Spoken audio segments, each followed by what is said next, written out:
ಈಗಾಗಲೇ ಸತ್ಯರಾಜ್ ಅವರು ಕ್ಷಮೆ ಕೇಳಿದ್ದಾರೆ. ಜೊತೆಗೆ ಬಾಹುಬಲಿ 2 ಚಿತ್ರದಲ್ಲಿ ಅವರು ಅಭಿನಯಿಸಿದ ಕಾವೇರಿ ವಿಚಾರವಾಗಿ ಅವಹೇಳನಕಾರಿ ಮಾತನಾಡಿದ್ರು. ಇದೀಗ ಕ್ಷಮೆ ಕೇಳಿದ್ದಾರೆ ಸತ್ಯರಾಜ್ ಅವರು.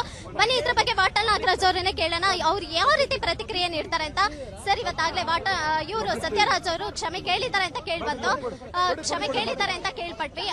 ಮಾಧ್ಯಮದಿಂದನೂ ಕೂಡ ನಿಮ್ಗೆ ಮಾಹಿತಿ ಸಿಕ್ಕಿದೆ ಸತ್ಯರಾಜ್ ಅವರು ಕ್ಷಮೆ ಕೇಳಿದ್ದಾರೆ ಅಂತ. ಇದ್ರ ಬಗ್ಗೆ ನೀವೇ ಏನ್ ಹೇಳ್ತೀರಾ? ಈಗ ಅವರು ಏನ್ ಹೇಳಿದ್ದಾರೆ ಅಂತ ಹೇಳಿ ನೀವ್ ಹೇಳ್ತಾ ಇದ್ದೀರಿ. ನಿಮ್ ಮಾತಿನ ಬಗ್ಗೆ ನಮ್ಗೆ ನಂಬಿಕೆ ಇದೆ. ಯಾವಾಗಲೂ ಮಾಧ್ಯಮ ನಂಬಲೇಬೇಕು, ಪ್ರಾಮಾಣಿಕವಾಗಿ ನಂಬಿದ್ದೀವಿ. ನಾವು ಮಾಧ್ಯಮದ ಜೊತೆಲಿ ಇದ್ದೀವಿ.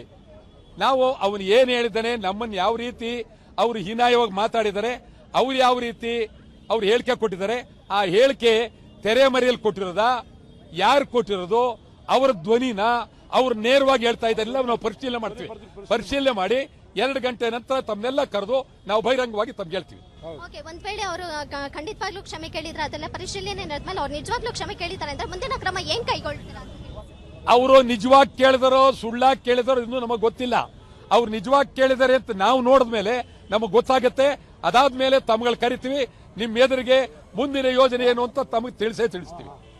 ಇದಿಷ್ಟು ಕರ್ವೆ ಕಡೆಯಿಂದ ಹೇಳಿದಂತ ಮಾತು. ಏನು ಬಾಹುಬಲಿ 2 ಚಿತ್ರದಲ್ಲಿ ಕಟ್ಟಪ್ಪ ಪಾತ್ರ ನಿರ್ವಹಿಸಿದ ಸತ್ಯರಾಜ್ ಅವರು ಕಾವೇರಿ ವಿಚಾರವಾಗಿ ಅವಹೇಳನಕಾರಿ ಮಾತನಾಡಿದ್ರು. ಅವರು ಕ್ಷಮೆ ಕೇಳುವವರೆಗೂ ನಾವು ಪ್ರತಿಭಟನೆಯನ್ನ ನಿರಂತರವಾಗಿ ಮಾಡ್ತಾನೆ ಇರ್ತೀವಿ ಅಂತ ಹೇಳಿದ್ರು.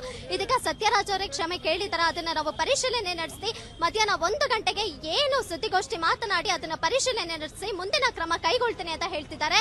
ಕ್ಯಾಮ್ರಾ ಪರ್ಸನ್ ನಂದೀಶ್ ಜೊತೆ ರೇನಿಟಾ, ಸುದ್ದಿ ಟಿವಿ, ಬೆಂಗಳೂರು.